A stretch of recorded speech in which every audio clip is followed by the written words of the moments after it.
The rain poured down like needles against my skin as I hurried down the dimly lit street. My worn-out shoes splashed through puddles, soaking my only pair of decent socks. The scent of wet asphalt mixed with the greasy smell from nearby food carts. A familiar cocktail in this part of the city where I'd spent the last 3 years of my life just trying to survive. My apartment building loomed ahead, a crumbling 5-story walk-up with more problems than tenants. The flickering streetlight cast eerie shadows across the entrance, making the peeling paint look like open wounds on the facade. I quickened my pace, clutching my thin jacket tighter around my body. 2 shifts back-to-back at the diner had left me bone-tired, my feet throbbing inside my cheap shoes, but the extra tips would help cover this month's rent. I was fumbling for my keys when I heard it, a soft whimper coming from the narrow alley beside the building. My first instinct was to ignore it. In this neighborhood, curiosity rarely led to anything good. But then I heard it again, unmistakably the cry of a child. "Hello?" I called out softly, taking a hesitant step toward the darkness.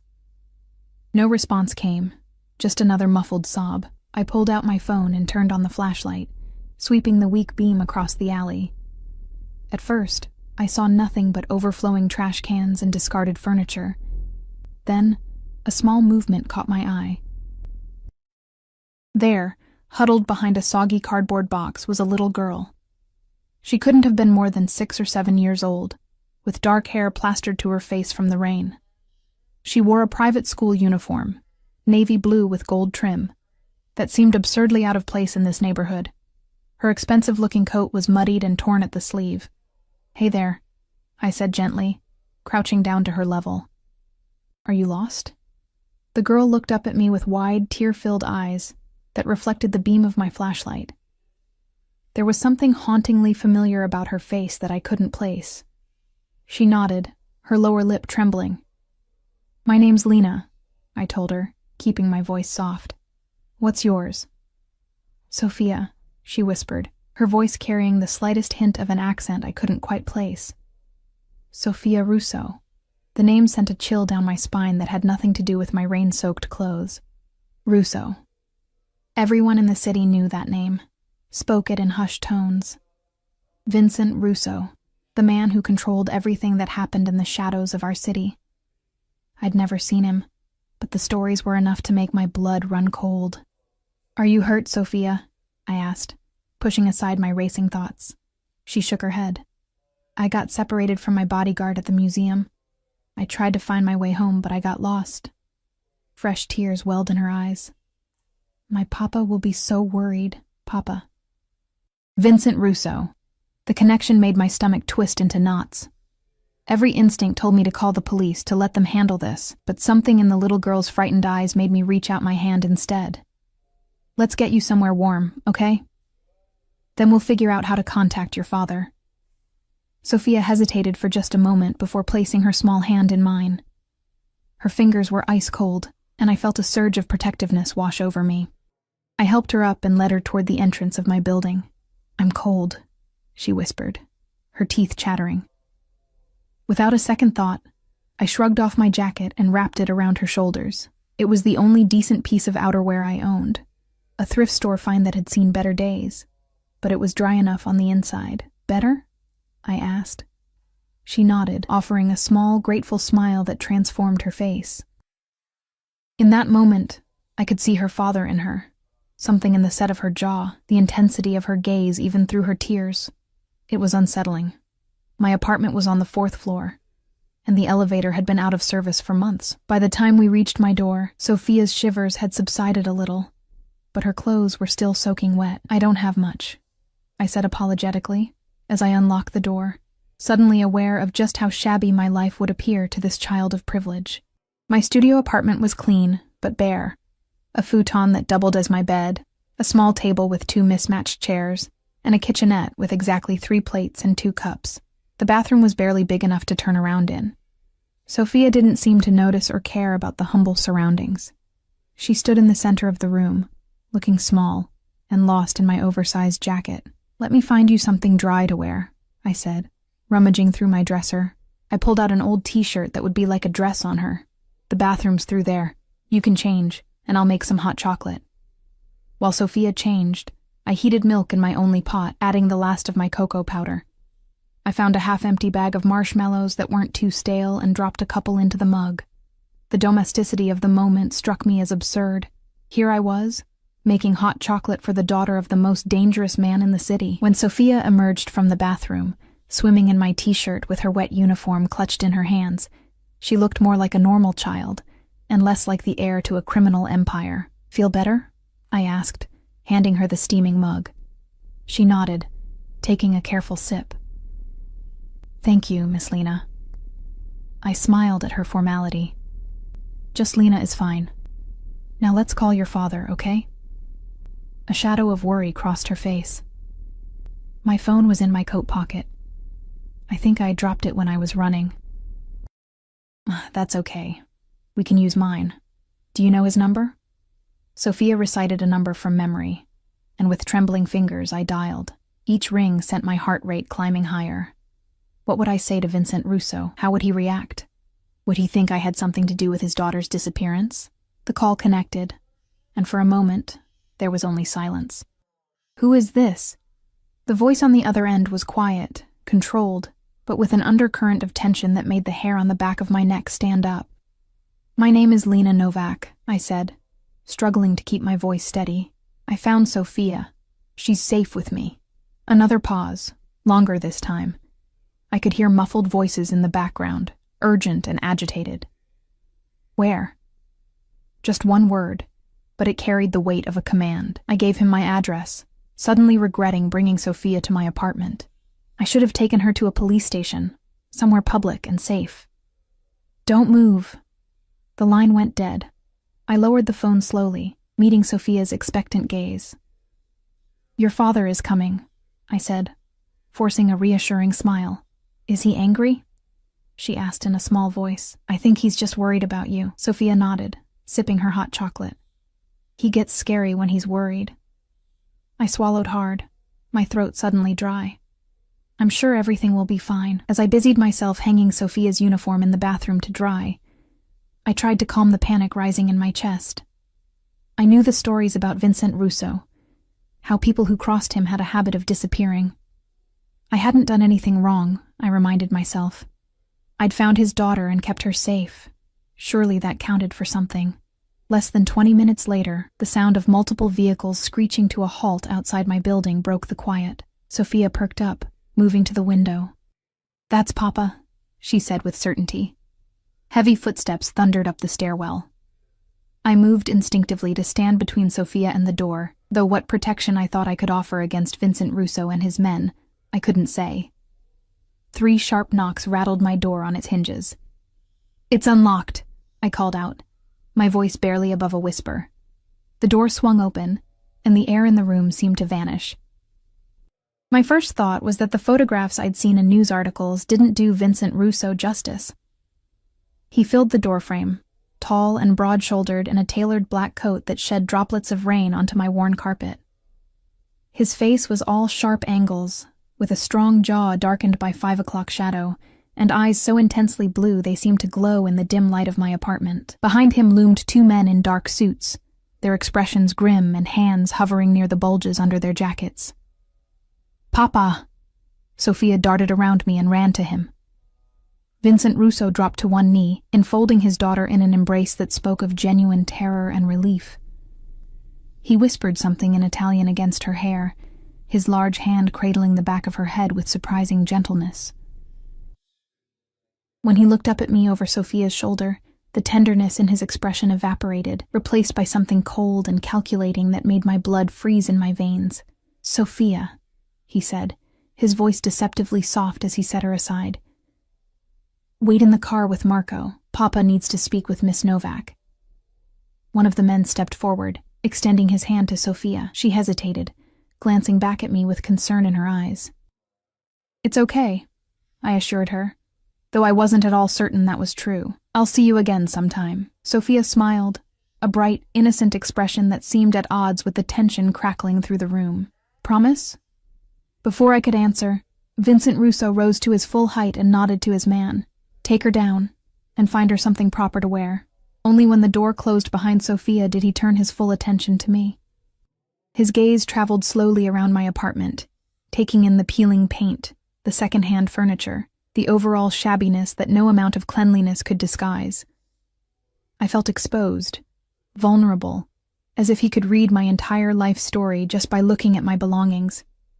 "So," he said finally, his voice low and smooth, "you found my daughter."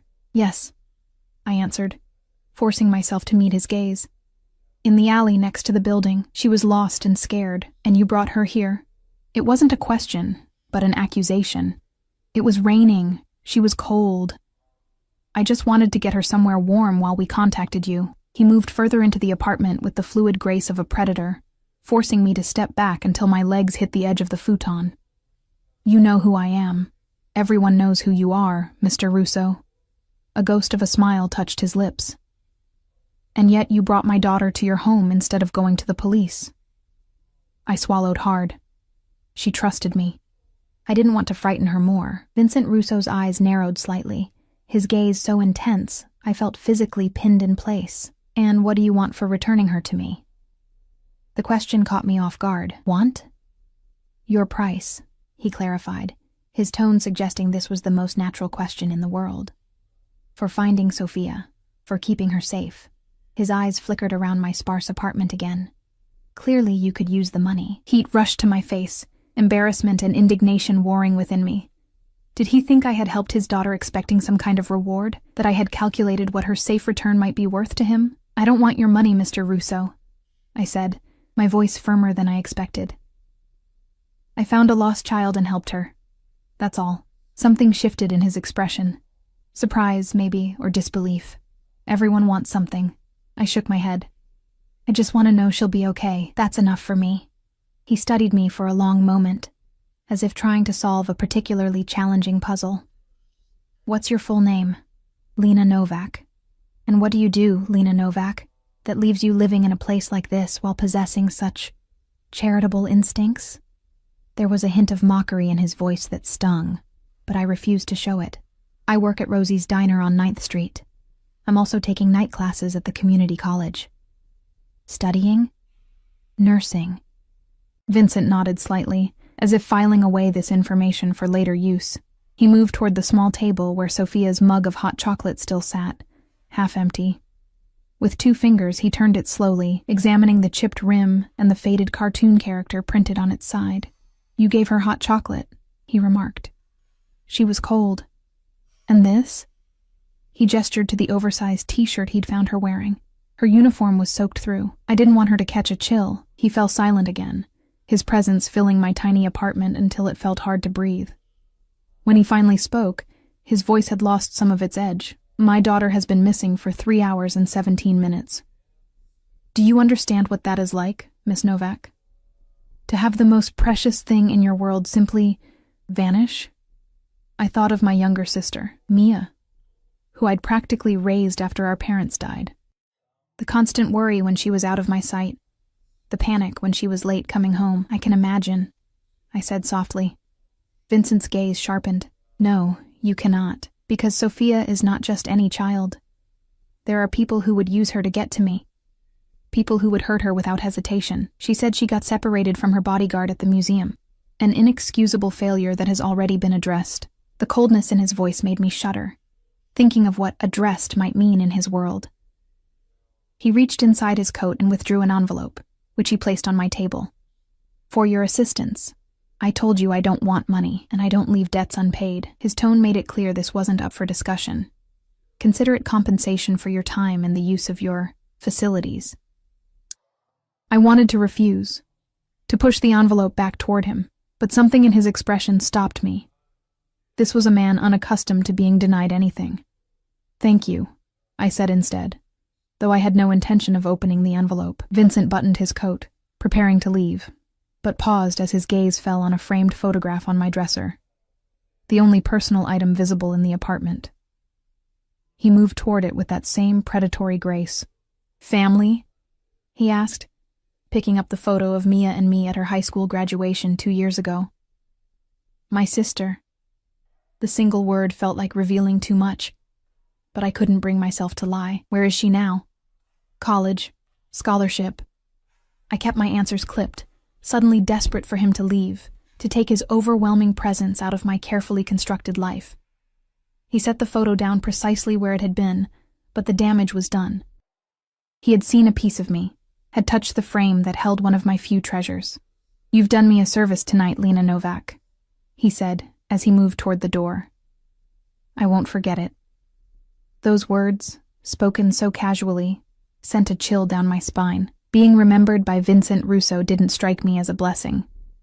"There's no need," I began, but he cut me off with a raised hand. "My daughter is fond of you already. She has few female influences in her life." He paused, seeming to choose his next words carefully. "She would like to see you again." It wasn't a request, but it wasn't quite a command either. Something in between, delivered with the expectation of compliance. "I work most days," I said, unsure how to respond. "I'm aware of your schedule," of course he was. In the time it had taken him to arrive, he'd probably learned everything there was to know about me. "A car will come for you on Sunday. Your day off." Before I could formulate a response, he was gone, leaving behind nothing but the envelope on my table and the lingering scent of expensive cologne mixed with rain. I sank onto the edge of my futon, legs suddenly too weak to hold me. What had just happened? Had I really invited Vincent Russo into my home? Had he just ordered me to spend time with his daughter? With trembling fingers, I reached for the envelope. It was thick, made of heavy cream-colored paper that probably cost more than I made in a day. Inside, I found a stack of crisp $100 bills. More money than I had seen in one place in my entire life. My first instinct was to run after him, to return his money and make it clear I wanted nothing to do with him or his world. But the practical part of me, the part that counted pennies and worried about Mia's textbook costs and my own tuition, hesitated.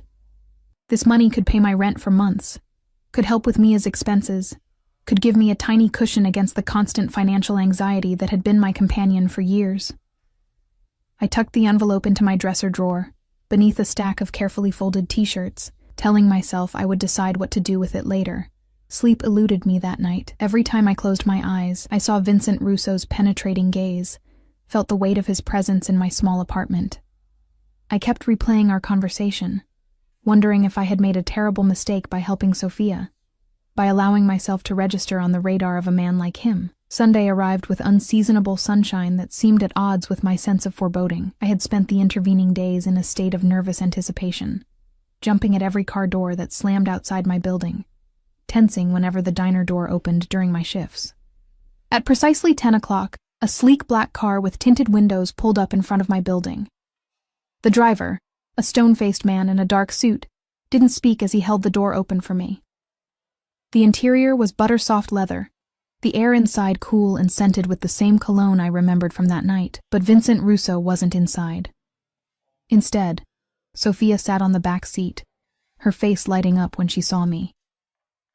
She wore a simple sundress, and her dark hair was pulled back with a ribbon, making her look like any ordinary little girl, rather than the daughter of one of the most feared men in the city. "Lena, you came!" she exclaimed, as if there had been any possibility I might refuse her father's summons. I promised, didn't I? I smiled, settling beside her. "Papa said you might be busy," she confided, leaning closer. "But I told him you'd come because you're my friend now." Friend. Such a simple word. Laden with complications, I couldn't begin to explain to this child. "Where are we going?" I asked as the car pulled smoothly away from the curb. "To our house. Papa said I could show you my room and we could have lunch in the garden." I tried to mask my surprise. I had assumed we would be going to a park, or perhaps a restaurant, somewhere public. The idea of entering Vincent Russo's private domain sent a flutter of anxiety through my stomach. "That sounds lovely," I managed. The city fell away as we drove, buildings growing more spaced out, yards getting larger, until we were passing through an area of sprawling estates hidden behind high walls and security gates. The car turned down a tree-lined drive and approached a set of imposing iron gates that opened soundlessly as we approached. The house, mansion, really, sat at the end of a long driveway, all stone and columns and perfectly manicured gardens. It looked like something from a magazine. Impossibly grand and untouchable. Men in dark suits were positioned strategically around the property, their attentive gazes following our car as it circled a central fountain and came to a stop at the front entrance. "Come on!" Sophia tugged at my hand as soon as the driver opened our door. "I want to show you everything." The interior of the house was even more impressive than the exterior. Marble floors, soaring ceilings, artwork that I suspected was original and priceless. Sophia led me through rooms that were elegantly furnished but oddly impersonal, like a museum where people happened to live. Her bedroom, however, was a different story. Here was color and life, stuffed animals arranged on a canopied bed, books spilling from shelves, a dollhouse that was an exact replica of the very mansion we stood in. "This is Luna," Sophia said, handing me a well-loved stuffed rabbit. "And this is Stella, and this is Marco. I named him after my bodyguard because he keeps me safe when I sleep." I smiled, settling onto a window seat as she showed me treasure after treasure, her excitement palpable. There was something both heartwarming and heartbreaking about watching her, this child surrounded by luxury but so hungry for simple attention. We were deep in a discussion about her favorite books when a soft knock came at the open door. I looked up, expecting a maid or perhaps the stone-faced driver, but instead found Vincent Russo himself leaning against the doorframe. He had traded his dark coat for a light blue button-down shirt with the sleeves rolled up, revealing strong forearms dusted with dark hair. The more casual attire did nothing to diminish his commanding presence. "Papa!" Sophia jumped up and ran to him. He caught her with practiced ease, lifting her as if she weighed nothing. "Are you being a good hostess, Piccola?" he asked, his voice gentler than I had heard it before. "Yes. I showed Lena all my favorite things, and we're going to have lunch in the garden, right? If that's what you want." He set her down, and finally acknowledged me with a slight nod. "Miss Novak." "Mr. Russo." I stood awkwardly, suddenly aware of my simple sundress and sandals from a discount store, so out of place in this palace of wealth. "Lunch will be ready soon," he said, his eyes not leaving my face. "Perhaps you'd like to wash up first. Sophia can show you to the guest bathroom." It was a dismissal, I realized. A moment for him to speak with his daughter alone, perhaps to gauge what I had said to her, what influence I might be having. The bathroom Sophia led me to was larger than my entire apartment, with marble countertops and gold fixtures. I stared at my reflection in the oversized mirror, cheeks flushed, eyes wide and uncertain. What was I doing here, in this house, with these people? I was so far out of my depth, I couldn't even see the surface. "Pull yourself together," I whispered to my reflection. "It's just lunch." But as I rejoined Sophia in the hallway and followed her toward the garden, I knew it wasn't just lunch. It was a step into a world I didn't understand, controlled by a man whose motives I couldn't fathom. The garden was a masterpiece of landscape design, with perfectly trimmed hedges, burbling fountains, and an explosion of flowers that perfumed the air. A table had been set beneath a vine-covered pergola, shaded from the midday sun, and set with china and crystal that probably cost more than my yearly salary. Vincent Russo stood as we approached, pulling out a chair for his daughter, and then, to my surprise, for me as well. His fingers brushed my shoulder as I sat, the brief contact sending an inexplicable shiver down my spine. "I hope you don't mind eating outside," he said, taking his seat across from me. "Sophia prefers it. It's beautiful," I admitted, because it was. A server appeared, pouring water into crystal glasses and presenting a basket of bread that smelled divine. Sophia chattered happily about her plans to show me her treehouse after lunch, her collection of snow globes from around the world, the kittens that had been born in the stable last week. Throughout it all, Vincent watched me with that same intense gaze, as if trying to see past my careful smiles and polite responses to whatever secrets he imagined I might be hiding. "And what do you think of our home, Miss Novak?" he asked during a brief lull in Sophia's monologue. I searched for the right word, one that wouldn't sound either fawning or critical. "Impressive." A hint of amusement flickered in his eyes. "That's a diplomatic answer." Sophia looked between us, her fork paused midway to her mouth. "Lena's apartment is small, Papa, but it's very cozy. She made me hot chocolate with marshmallows." Vincent's gaze softened when he looked at his daughter. Did she now? Uh-huh. And she gave me her special t-shirt to wear when my uniform was wet. I felt heat creep into my cheeks as Vincent's attention returned to me, more appraising now. Your generosity seems to know no bounds, Miss Novak. Anyone would have done the same, I murmured, focusing on my plate. I disagree. His voice was low, almost intimate. Most people in this city would have seen an opportunity in finding my daughter. You saw only a child who needed help. Before I could respond, Sophia launched into another story, this one about her school project on butterflies. The meal progressed with Vincent asking occasional questions about my studies, my work, surface-level inquiries that nonetheless felt like a careful interrogation.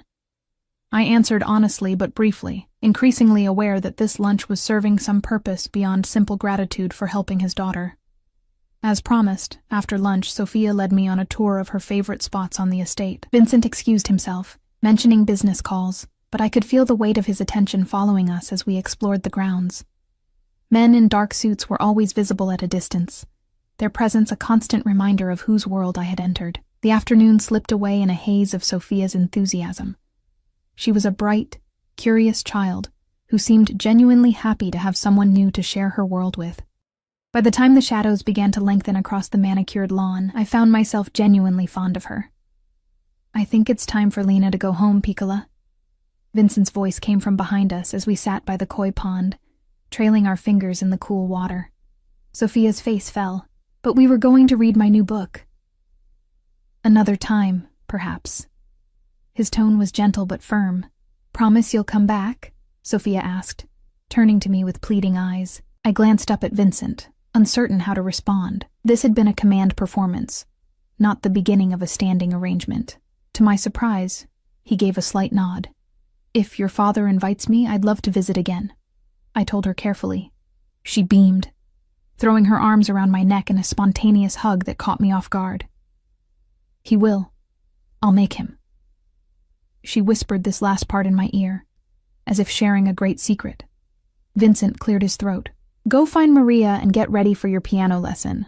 I'll see Miss Novak out. Sophia squeezed me once more before running toward the house, her dark hair streaming behind her. Left alone with Vincent, I felt that same tension return, the air between us charged with something I couldn't name. You're good with her, he remarked as we walked slowly back toward the house. She's easy to be good with. She's a wonderful child. Yes. Pride colored his voice. She is the one pure thing in my life. The admission surprised me. It seemed too personal, too vulnerable for a man like him. She misses her mother, he continued, his gaze fixed on some point in the distance. I'm sorry. Is she dead? No, merely absent by choice. His tone hardened. Sophia was 4 when her mother decided our life no longer suited her ambitions. She's in Milan now, I believe, with a fashion designer. I didn't know how to respond to this unexpected glimpse into his private pain, so I said nothing, letting the silence stretch between us. Sophia has many people who care for her, Vincent continued after a moment.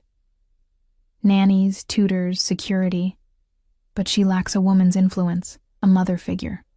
I felt a prickle of unease at the direction of this conversation. I'm hardly qualified for that role, Mr. Russo. And yet she's taken to you. He stopped walking, turning to face me fully. Children have instincts about people. Sophia sensed something in you, something genuine. I just treated her like a person, not a possession. His eyes narrowed slightly. Is that what you think I do? Treat her like a possession? I didn't mean... You did. He took a step closer, close enough that I could smell the subtle scent of his cologne. You see me as what? A criminal who happens to have a daughter? A monster playing at being a father? I don't know you, I said quietly. I only know what people say. And what do they say, Lena Novak? His voice had dropped to nearly a whisper. That you're dangerous, that people who cross you disappear. A humorless smile touched his lips. Yet here you stand, telling me to my face that I treat my daughter like a possession. That's not what I broke off, frustration rising. Look, Mr. Russo, I don't know what you want from me. I found Sophia by chance. I helped her because she needed help. There's nothing more to it than that. What if I want there to be more? The question hung in the air between us. laden with implications I wasn't sure I understood. More what? Sophia needs someone she can trust. Someone outside of my world who sees her for who she is, not what her name represents. I shook my head, taking a step back. I'm not qualified to be anyone's role model. I'm just trying to get through nursing school and keep a roof over my head. And yet you gave your only jacket to a stranger. You shared your last hot chocolate with a lost child. His gaze was uncomfortably perceptive. You care about people, Miss Novak. That is a rare quality. Before I could formulate a response, he reached into his pocket and withdrew a small card. My private number, he said, pressing it into my palm. If you ever need anything at all, you call this number. I won't need anything, I insisted, though I didn't hand the card back. Everyone needs something eventually. He nodded toward the front of the house, where the same black car that had brought me was now waiting. The driver will take you home. As I turned to go, his hand caught my arm, the touch sending an unexpected jolt of warmth through me. Sunday, he said. Sophia has a riding lesson at 10. She would be pleased if you attended. It wasn't a request. It wasn't quite a command. It was something in between, delivered with the quiet confidence of a man who knew his wishes would be granted. I'll try, I said, the closest I could come to an assertion of independence. The corner of his mouth lifted in what might have been amusement. The car will come at 9:30. The week that followed felt surreal. I went through the motions of my normal life, serving plates of eggs and pancakes at the diner, attending my evening classes, studying late into the night, but my mind kept drifting back to that Sunday. To Sophia's bright smiles and innocent chatter, to Vincent's penetrating gaze and cryptic words. I told myself I wouldn't go back, that I would call the number on the card Vincent had given me and politely decline his invitation, that I would extricate myself from whatever game he was playing before I became a pawn in it. But when Sunday morning arrived, I found myself waiting outside my building at 9:30, a small gift for Sophia tucked under my arm. A book I had loved at her age, purchased from a second-hand bookstore with a portion of the money Vincent had given me. The same car arrived, right on time. The same silent driver held the door. But this time, the back seat was empty. We drove through the city in silence, the privacy glass between the front and back seats raised. I watched the landscape transform from urban grit to suburban comfort to rural opulence, anxiety building with each mile. When we arrived at the Rousseau estate, I was directed not toward the main house but to a stable complex that looked nicer than most homes. The scent of hay and horses filled the air as I followed a stone path toward a fenced arena where I could see Sophia atop a gleaming chestnut pony, her face a study in concentration as she guided the animal in a circle. Vincent stood at the fence, his posture relaxed but attentive, dressed more casually than I had seen him before in dark jeans and a simple white shirt. The morning sun caught in his dark hair, highlighting threads of silver at his temples I hadn't noticed before. He turned as I approached, and something flickered in his eyes. Surprise, perhaps, that I had actually come. Miss Novak. He inclined his head slightly. Sophia will be pleased. I said I would try, I reminded him, stopping a few feet away. A ghost of a smile touched his lips. So you did. Sophia spotted me then, her face lighting up with delight. She waved enthusiastically, causing her pony to prance sideways in response to her shifted weight. Eyes forward, Sophia, called a stern-looking woman in riding clothes. Mind your posture. My daughter, Vincent said, his gaze returning to the arena, is determined to master everything she attempts, sometimes to the frustration of her instructors. I heard the pride in his voice, saw the softness in his expression as he watched his daughter. For a moment he wasn't Vincent Rousseau, feared crime lord, but simply a father admiring his child. She reminds me of my sister, I found myself saying. Mia has that same determination. The sister in college, he remarked, proving he remembered every detail of our brief conversation in my apartment. Yes, she's studying environmental science. She wants to save the world. A noble ambition. He glanced at me. And you? You wish to be a nurse, to save lives on a smaller scale. The way he put it made my aspirations sound equally worthwhile, which wasn't what I had expected. I just want to help people, I said simply. Vincent nodded, as if this confirmed something he had already concluded about me. A rare quality, as I said. We watched in companionable silence as Sophia completed her lesson, guiding her pony over a series of small jumps with increasing confidence. When the instructor finally signaled the end of the session, she trotted over to the fence, her cheeks flushed with excitement. "Did you see me, Lena? Did you see how high we jumped? You were amazing," I told her honestly. She beamed, then turned to her father. "Papa, can Lena help me brush Maple down, please?" Vincent looked to me, one eyebrow raised in silent inquiry. "I'd like that," I said, finding to my surprise that it was true, if it's allowed. Sophia's riding instructor approached, skepticism written across her features. "Sir, Maple needs proper care.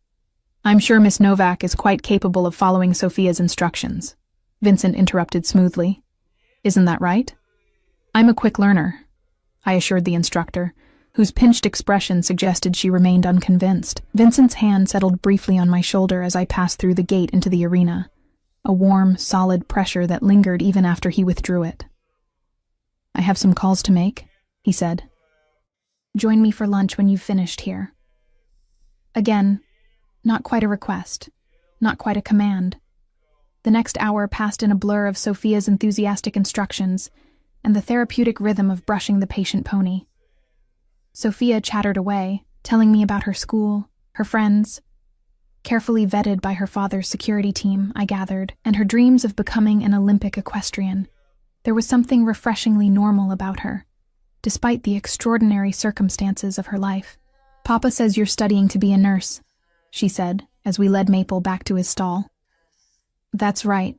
I have about a year left before I finish my degree." "Why a nurse?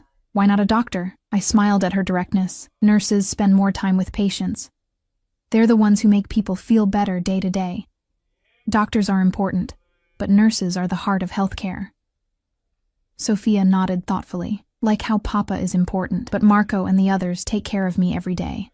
The comparison between her father's security detail and nursing wasn't one I would have made, but I understood her point of reference. "Something like that," I agreed. After ensuring Maple was comfortable in his stall with fresh hay and water, we made our way back toward the main house. Sophia's small hand slipped into mine as we walked, a gesture of trust that made my heart squeeze. "I'm glad Papa found you," she said suddenly. "Actually, I found you, remember?" She giggled. "I know, but Papa says things happen for a reason, that it wasn't an accident I got lost and you found me. I wasn't sure how to respond to that." The idea that Vincent Russo saw some greater purpose in our meeting unsettled me. We found Vincent in the same garden where we'd had lunch the previous Sunday, this time seated at a glass-topped table reviewing documents spread before him. He looked up as we approached, his eyes lingering on our joined hands before rising to my face. "Successful grooming session?" he asked, gathering the papers into a neat stack. "Lena's a natural," Sophia declared. "Maple loved her." "Did he now?" Vincent's gaze was amused. "Go wash up, Piccola. Lunch will be here shortly." When Sophia had disappeared into the house, Vincent gestured for me to take the seat across from him. "Thank you for indulging her. Horses are her latest passion. She's good with him. Patient. A quality she must have inherited from her mother's side," he remarked dryly. "Patience has never been my forte." I found myself smiling at the unexpected self-deprecation. "I wouldn't have guessed that about you." "No?" He leaned back in his chair, studying me. "What would you have guessed about me, Lena Novak?" The informal use of my first name wasn't lost on me. "I wouldn't presume to guess anything about you, Mr. Russo." "Vincent," he corrected. "After horse grooming and hot chocolate, I think we're beyond formalities." I hesitated, uncomfortable with the implied familiarity but unwilling to challenge him directly. "Vincent," I conceded. His smile was unexpectedly warm, transforming his face from intimidating to almost approachable. "Now, what did you bring my daughter?" "I noticed the package when you arrived." "Just a book. One I loved when I was her age." "Thoughtful," he observed. "Sophia treasures books above most other gifts." "What was it?" "The Secret Garden. It's about a lonely little girl who discovers a hidden garden and brings it back to life. It's about healing, really." Finding beauty in unexpected places. Vincent nodded slowly. A message you believe Sophia needs to hear? No, not at all. She seems very happy and well-adjusted. It's just a good story. You're uncomfortable here, he said abruptly, changing tack. In my home, around me. The directness of the observation caught me off guard. This isn't my world, I admitted. And what is your world, Lena? Double shifts at the diner, student loans, cramming for exams after midnight, counting pennies to make rent. I shrugged. Not writing lessons in marble foyers and staff. A harder world than Sophia's, he acknowledged. Than most people's. I'm not complaining. I'm making my way. Yes, I've looked into your background. At my startled expression, he continued unapologetically. Your parents died when you were 19. Car accident. You gave up a scholarship to care for your sister. Worked 3 jobs to keep her in school. Put your own education on hold until she was settled in college. Hearing my life summarized so clinically by this man made me feel exposed, vulnerable. Is there anything you don't know about me? Many things, I'm sure. He leaned forward slightly. But I know enough to recognize someone who sacrifices their own interests for those they care about. Someone with integrity. Is that why I'm here? Because I passed some kind of character assessment? Vincent's eyes narrowed slightly. You're here because my daughter likes you. Because you were kind to her when you had no obligation to be. Because she has precious few female role models who see her as Sophia, not as Vincent Russo's daughter. I'm not a role model, I insisted. I'm barely keeping my own life together. Yet here you are, studying to help others, giving up your one day off to make a child happy. His voice softened. Do not underestimate your worth, Lena. Something in his tone made my chest tighten. Before I could formulate a response, Sophia bounded back into the garden, freshly washed and bubbling with excitement about the book I'd brought her. Lunch was a more relaxed affair than the previous week, with Sophia dominating the conversation. Vincent watched us interact with an unreadable expression, occasionally adding a comment or asking a question, but mostly content to observe. After we ate, Sophia persuaded us both to play a board game on the terrace, a complex strategy game that she explained with the confidence of an expert. To my surprise, Vincent agreed readily, setting aside what I assumed were important business matters to spend an hour moving game pieces around a board at his daughter's behest. Even more surprising was how competitive he became, his eyes lighting with challenge when I managed a particularly clever move that put his pieces in jeopardy. Sophia giggled at his exaggerated expressions of dismay, clearly accustomed to this playful side of him that seemed at odds with his fearsome reputation. Papa hates losing, she confided in a stage whisper. Even to me. I don't hate losing, Vincent corrected. I simply prefer winning. Same thing, Sophia and I said in unison, then looked at each other in surprise before bursting into laughter. Vincent's expression as he watched us was complex. Pleasure mingled with something that might have been wistfulness. For a moment, I could imagine this was just a normal Sunday afternoon with a normal family. The weight of who Vincent was, and what he did, suspended in this bubble of domestic tranquility. The illusion shattered when a man in a dark suit appeared at the edge of the terrace, his face expressionless as he caught Vincent's eye and gave a slight nod. Sophia, Vincent said, his voice returning to its usual controlled tone. Why don't you show Lena the library?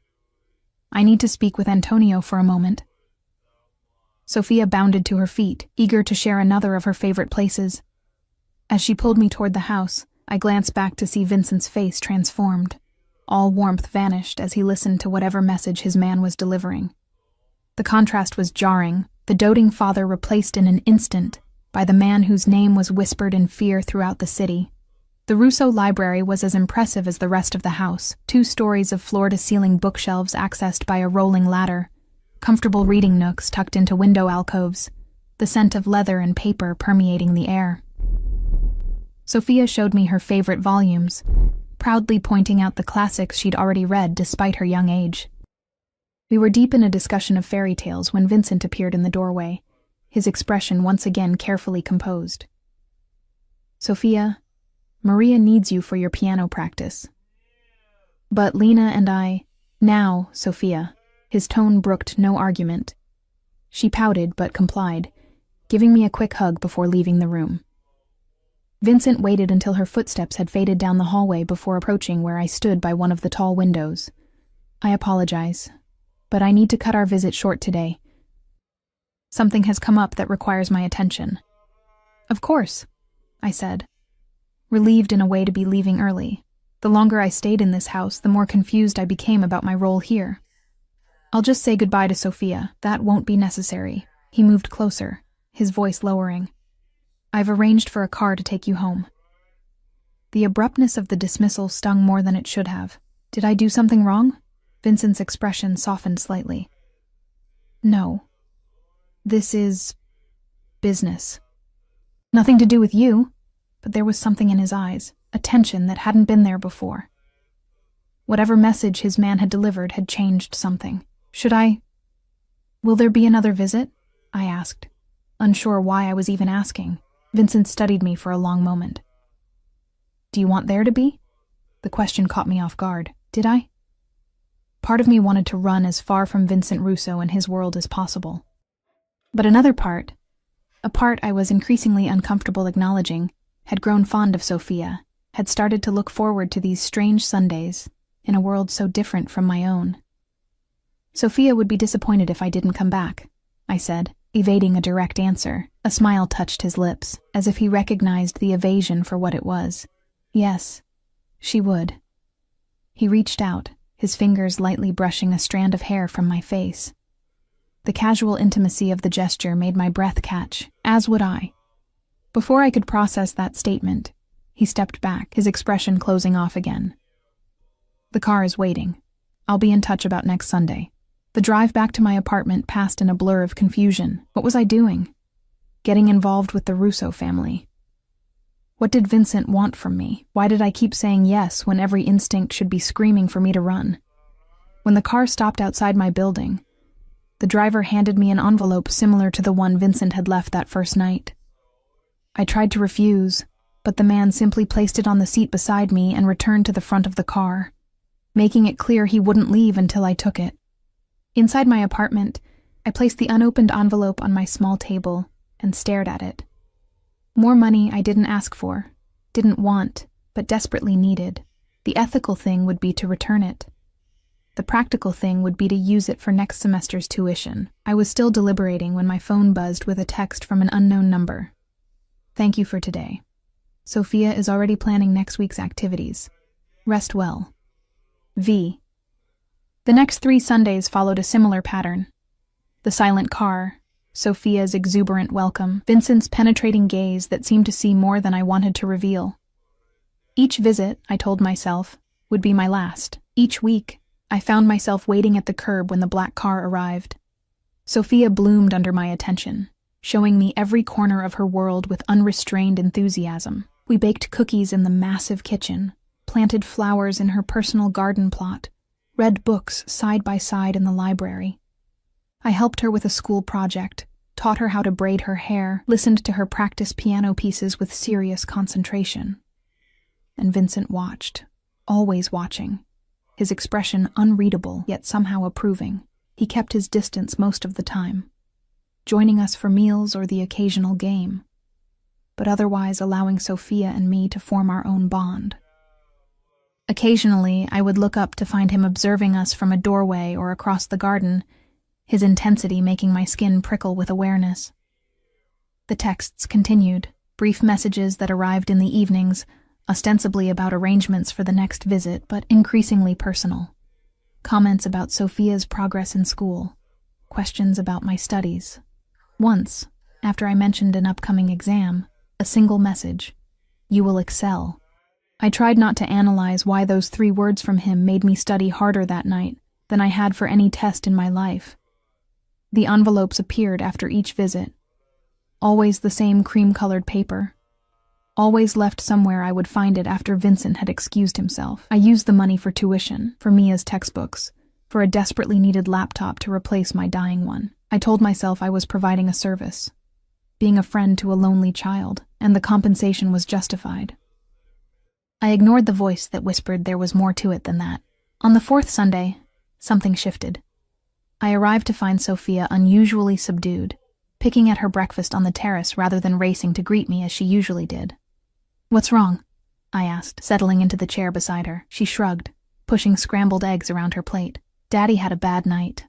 My eyes darted to Vincent, who sat at the far end of the table, his attention fixed on the tablet in his hand. A darkening bruise shadowed his jawline, and his knuckles were raw and scabbed. "A disagreement with a business associate," he said without looking up, his voice neutral despite the evidence of violence on his body. Sophia's bottom lip trembled slightly.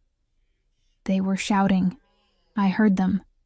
Vincent's head snapped up, his gaze sharp with concern. "You were supposed to be asleep, Sophia." I got thirsty. She stared down at her plate. I heard the shouting and then the loud noise. Like a car backfiring, a silent conversation passed between Vincent and me over his daughter's bowed head, his expression warning, mine questioning. A loud noise like a car backfiring. A gunshot. Vincent's bruised face. The implications formed a knot in my stomach.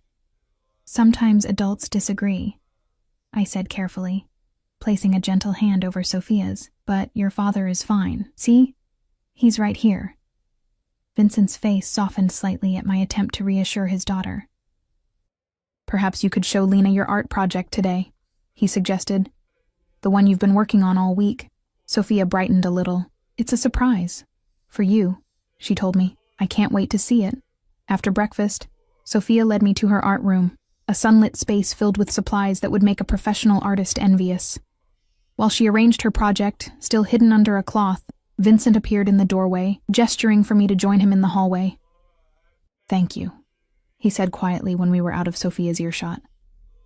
"For not asking questions, for helping normalize things for her." "What happened to your face?" The question escaped before I could stop it. His expression hardened. "Nothing that concerns you. It concerns Sophia." "She heard a gunshot, Vincent. She heard a car backfiring," he corrected sharply. Then, seeing my expression, he sighed. "Some business dealings become complicated. It's been handled." "Handled," I repeated, the word tasting bitter. "Is that what you call it? What would you have me call it?" His voice was dangerously soft. "Should I explain to my 6-year-old daughter the realities of my world? Should I tell her there are people who would hurt her to get to me? That sometimes I must act first to protect what's mine? Of course not, but there is no but, Lena." He moved closer, his presence suddenly intimidating in the narrow hallway. "My priority is Sophia's safety and happiness. Always.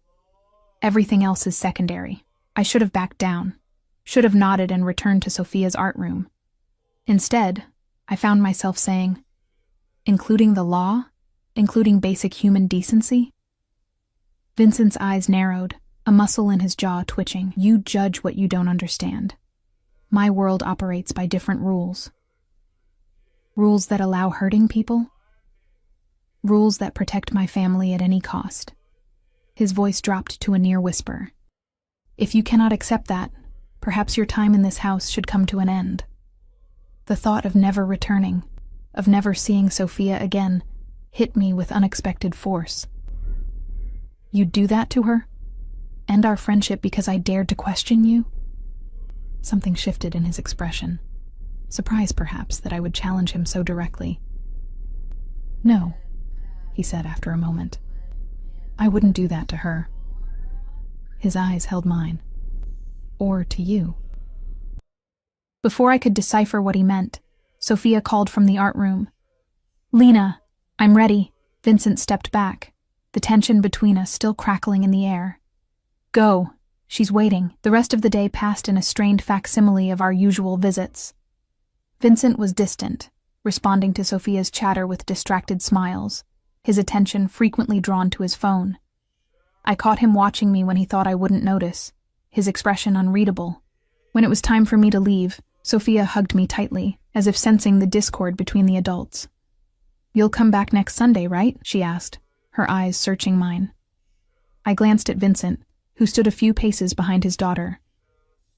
"If your father invites me," I said carefully. "Papa?"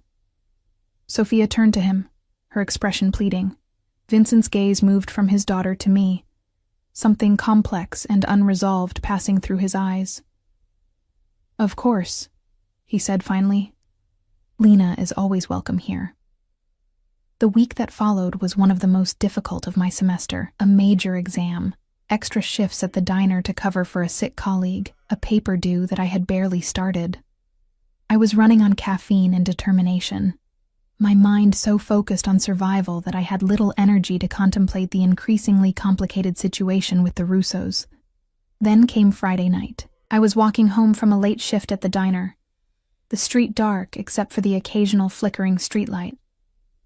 My feet ached, my brain was foggy with exhaustion, and all I could think about was falling into bed for a few precious hours of sleep before my morning class. I didn't notice the three men until they stepped out of the shadows half a block from my apartment building. Young, hard-faced, with the swagger of those who believed the streets belonged to them. I clutched my bag tighter and quickened my pace, keeping my eyes forward. "Hey, pretty lady," one called. "Where are you going so fast?"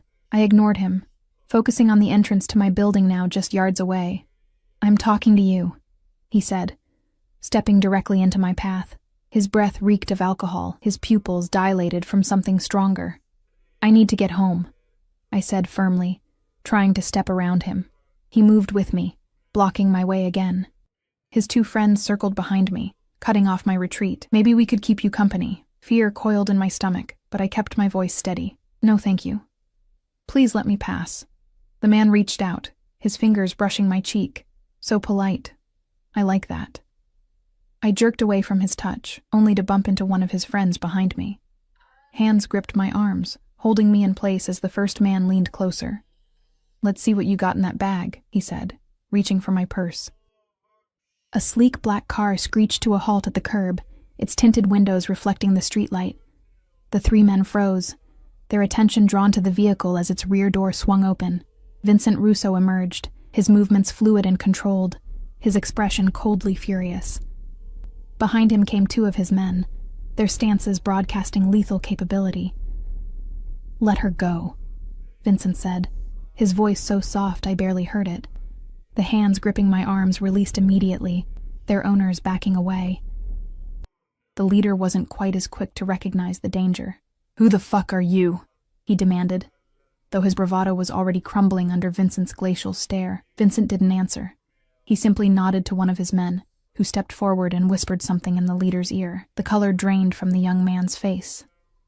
"Mr. Russo, I didn't know. She's not marked. We wouldn't have—" "Go," Vincent interrupted, his contempt palpable. "Now. And understand that this woman is under my protection. If you or anyone touches her, if she feels even a moment's unease walking these streets, I will know. And I will respond accordingly."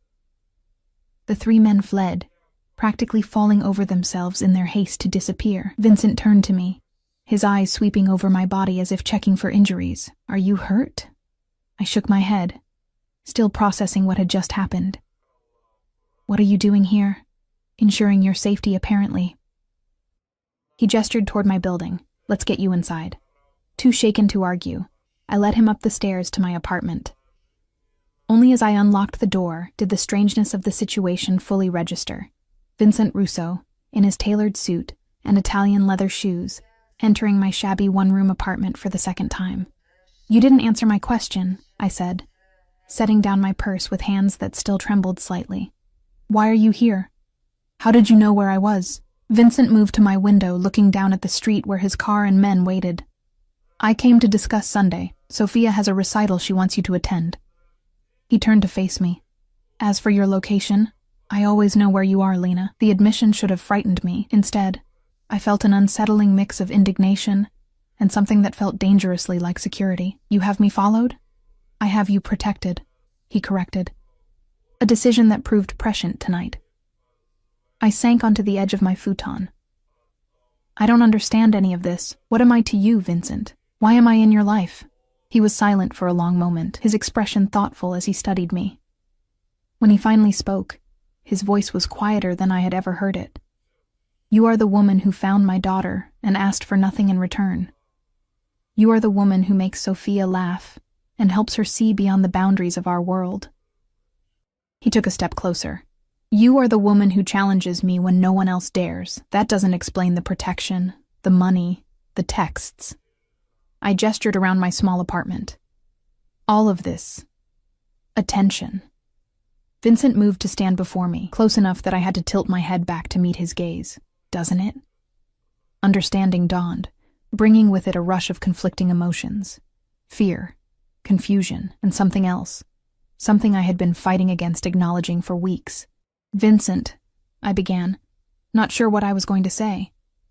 He reached down, his fingers brushing mine where they rested on the futon. Sophia adores you, he said softly, and I find that I have come to value your presence in our lives. Value, I repeated, the word simultaneously too much and not enough. A ghost of a smile touched his lips. I am not a man accustomed to uncertainty, Lena. Yet with you, I find myself unsure of my next step. The admission of vulnerability from this powerful, dangerous man made my heart stutter in my chest. I'm not part of your world, I reminded him, and myself.